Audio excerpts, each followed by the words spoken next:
निमिया के डाढ़ मैया लावेलू हीरोला वाकी झूली रे झूली ना माई मोरे गावेली गीती या की झूली रे झूली ना माई मोरे गावेली गीती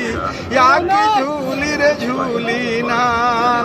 झूलता झूलत माई के लगली पियासी या की चली रे भैली ना झूलता झूलत माई के लगली पियासी या की चली रे भैली माला होरी यारे दुआरी या की चली रे भैली ना माला होरी या हो दुआरी या की चलो भैली ना। ऐसा ही भक्त की वजह से मंदिर पर जागल रे मारी हमारे लिए अलग आदेश आएगा। कैसे के पानिया पियाई सीताला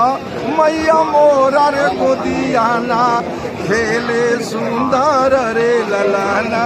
बाकी मोरा हो गोदियाना खेले सुंदर हो ललाना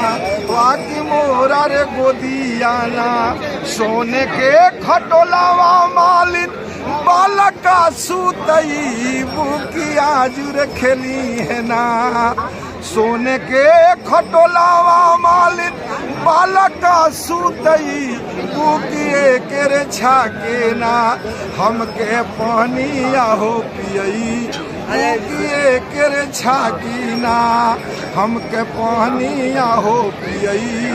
बुकिए के छाकी ना बोली बोली थावे वाली मैया की